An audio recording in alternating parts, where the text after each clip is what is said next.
I hope y'all had a magical break, and I am back with another video. I'm going to try not to overwhelm you guys. I know things are crazy. So get to the point, and I'm going to get to exactly what you guys are going to need to know. And then we'll start emphasizing. So like I have a concept I need to teach you guys today, but I'm going to emphasize what you're going to need to know for the test. On Wednesday, I have a concept I need to emphasize with you guys, and then need to know for the test. And then Friday review, Wednesday review, and then Friday review, Monday review, and then Wednesday is going to be your Moodle test. So just remember, guys, if anything, I just need you to watch the videos. Just watch TV. That's what I need you to do. Watch the videos. Activities of daily living require slow and controlled motion. You know, when you're cooking and cleaning and doing things around the house, everything is in your control. Rarely, but sometimes you got to go faster than slow and controlled. But those are very, very rare situations. The example I usually give in class is Usain Bolt, the fastest human in the world. This guy has the record for all the sprints, 100, 200 meters. His job is to go faster than gravity. And yet that's only 0.0000001% of his whole day is going fast. In other words, even though he trains to run fast, think about how small of a fraction of time that is throughout his day. So my point is that when you move faster than what gravity can offer, it's extremely rare. And you think about instances where you'd want to go faster than what gravity. First of all, what does that even mean, faster than what gravity can offer? Well, imagine there was a mosquito on this table. There's a table right here. Imagine there was a mosquito, and I wanted to smack the mosquito. Gravity could offer this speed. In other words, you just let your arm drop. My abductors, the muscles that are pulling up, keeping my hand in this position until I'm ready to let gravity drop it. If my abductors were responsible for lowering my hand, they would do so through eccentric work, and that motion would be slower than what gravity can offer. It's a thought experiment. So the only way to make my hand go faster than gravity is gravity's trying to pull my hand down, and I need muscles that pull in the same direction as gravity. So again, I use the tug of war analogy. I'd have a tug of war rope, and I would have one force pulling on one end of the rope, and instead of pulling on the other side to make it go slow and controlled, to prevent motion, cause motion, or allow motion, I would double up those forces on one end of the rope with nothing on the other side, and that rope's going to move fast. So in this case, gravity wants to adduct me, and if I use adductors, it's going to make the hand go faster than what gravity can offer, okay? So there are instances, and yes, I know there are some exercises where you have to go fast. Sprinting, I guess you could consider an exercise, but I'm just clarifying the term for the purposes of the class when I say you're doing a bicep curl exercise. So I won't just say exercise. I'm going to have some type of specific exercise, but I'm going to use that word to mean to infer slow and controlled. And when I want you to go faster than what gravity could offer, I'm going to tell you. How am I going to tell you? I'm going to use words like do as many as you can, go as fast as you can. So I'm going to give you an example today about an exercise, and I'm going to actually use this exact exercise on the test. Jumping jacks. You do as many jumping jacks. Let's say you get $1 for every jumping jack, full range of motion you do in 10 seconds. I say you get $1, just meaning that there's motivation there to do as many as possible. Let's also set some parameters. With these jumping jacks, we're going to avoid collision. We're going to avoid impact, meaning that you are not going to clap your hands at the top, because if you clap your hands at the top, this hand is going to get collided by the other, and this hand's going to get collided by that. Why is that important? Because that's actually what's going to stop your motion, is actual collision. And then when you bring your hands down, we're not going to collide with the side of our legs, because again, the collision can stop motion. My job is to teach you how muscles can stop motion. So in other words, what sped you up? Muscles. What slowed you down? Collision.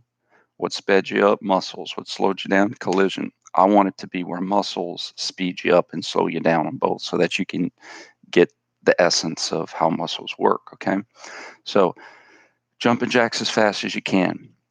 As many as possible means as fast as you can. And let's say you start with your arms down, because you're not going to start with your arms up.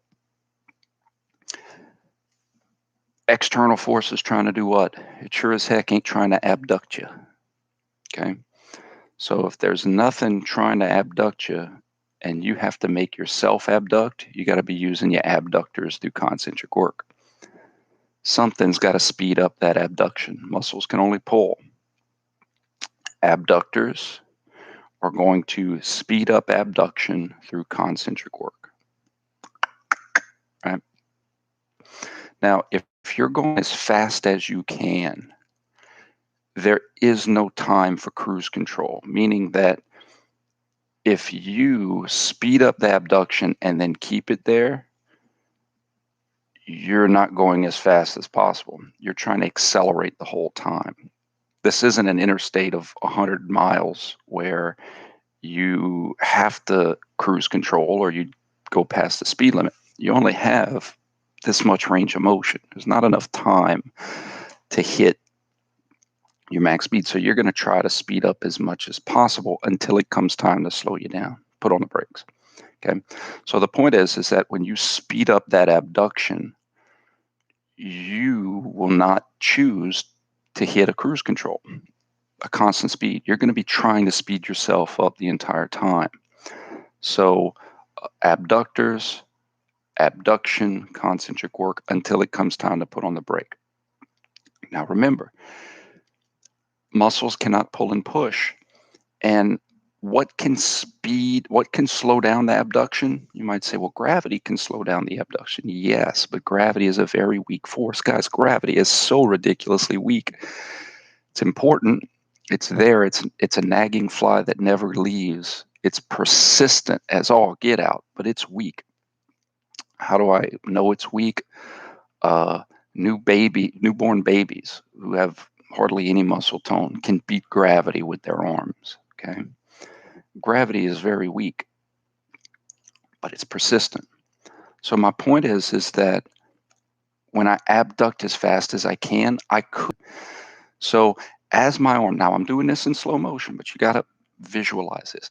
As I'm speeding up my abduction and I'm trying to slow down that abduction faster than what gravity can offer, I need to tug with some muscles that pull down in the same direction as gravity. I have to slow down abduction with adductors, adductors. Slow down abduction with adductors. Now let's go back to our equation. Slowing down abduction with adductors can only be done through eccentric work.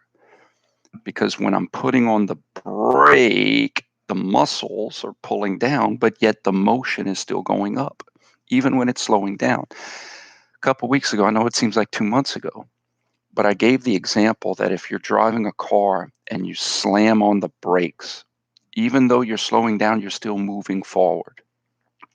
You're moving forward as you slow down. It's the same concept with the jumping jacks. As you slow down, you're still going up. So as the adductors are pulling down, you're going to still be slowing down upward motion is what I'm trying to get to. So the only way the adductors can slow down abduction is through eccentric work. What speeds up must slow down. Everything takes time to change direction, guys. Everything, even though it seems like it's instantaneous, flapping my wings, everything takes time. So phase one, speeding up abduction. Who did it? Abductors. How'd they do it? Concentric work. Phase two, slowing down the abduction. Who did it? Adductors. How'd they do it? Eccentric work. Phase three, well, what speeds up must slow down. So the adductors are going to slow down abduction through one phase, continue to pull above resting tone to speed up the adduction as our third phase. Adductors speed up adduction through concentric work. So if you think about it, that's pretty cool. Those muscles continued to be working above resting tone. They kept being innervated so that they can do two phases in a row. Slow down the ab through eccentric, continue to do their job to change your direction and speed up the ad through concentric. Okay, let's think about our fourth phase. Start from the beginning. Sped up abduction through concentric work of the abs, slow down abduction through eccentric work of the ads, speed up adduction because of concentric work of the ads. What speeds up must slow down. Slow down adduction.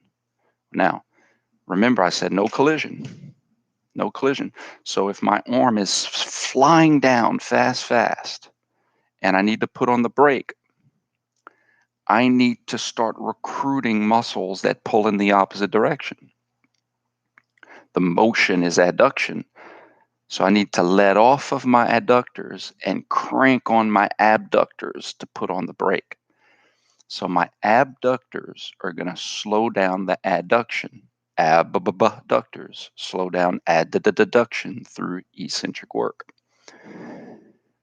Put on the brake, change my direction, speed up the abs. So those abductors are going to do two jobs back to back. They're going to stay innervated to slow down the adduction through eccentric work, change my direction, speed up the abduction through concentric work. And this is going to keep repeating itself. So another way to look at this, I have two groups of muscles, okay? I have two groups of muscles in this exercise from the perspective of my shoulders, okay? I have my abductors and I have my adductors. Two groups of muscles. So one way to look at it is, when will the abductors be doing a job? Slowing down ad, speeding up ab. When will the adductors be doing a job? Slowing down ab, speeding up ad. Notice plyometric sequences. So doing jumping jacks as fast as you can is just going to be a sequence of plyometric sequences. Where's the abductors plyometric sequence? Slowing down the ad, speeding up the ab. Where's the adductors plyometric sequence? Slowing down the ab, speeding up the ad. And this is a jumping jack example, but it goes for any sequenced cycled motion. Sprinting as fast as you can. There's going to be slowing down the extension, speeding up the flexion, slowing down the flexion, speeding up the extension. For your hips, sprinting as fast as you can, speeding up the flexion, slowing down the flexion, speeding up the extension, slowing down the extension.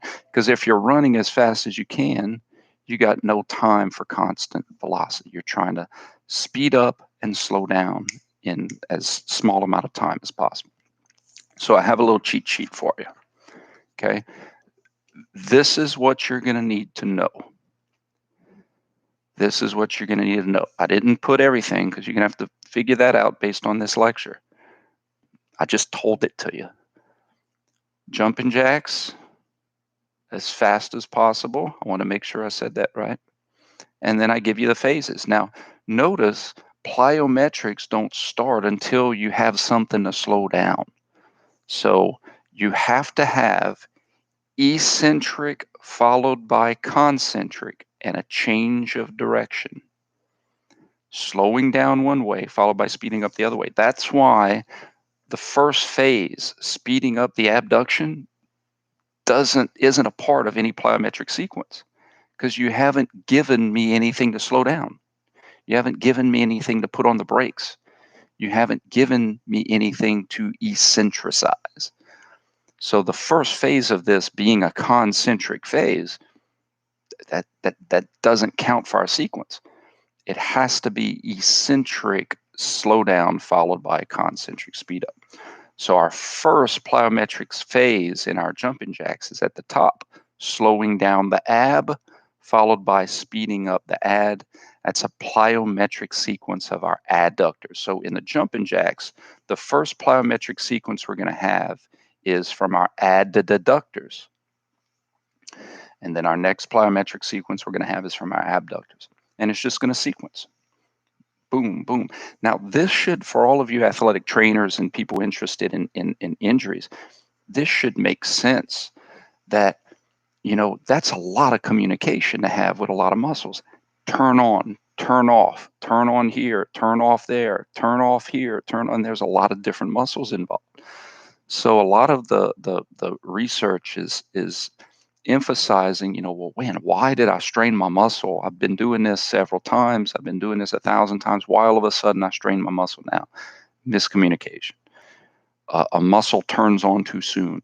A muscle doesn't turn on at all. And all of a sudden another muscle that's its buddy turned on, and it had to do more work than normal to make up for the one that was sleepy and didn't turn on. So just there's a short amount of time to switch these muscles on and off.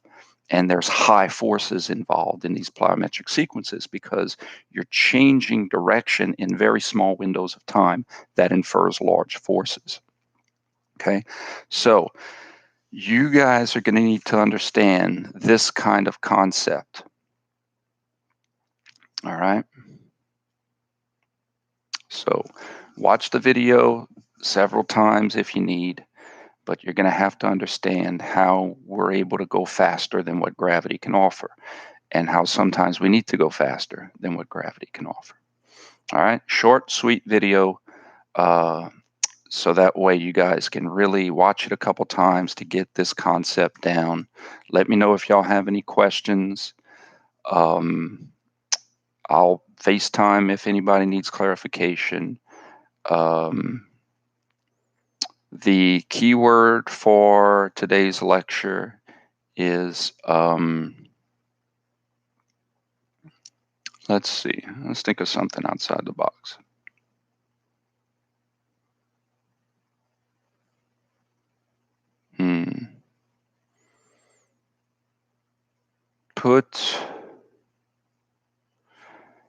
Let's see, got it, and then put the wrong date. Why not? Put 4/19/20. 4/19/20. So put got it and then 4/19/20. Why not? All right, guys. Y'all be well.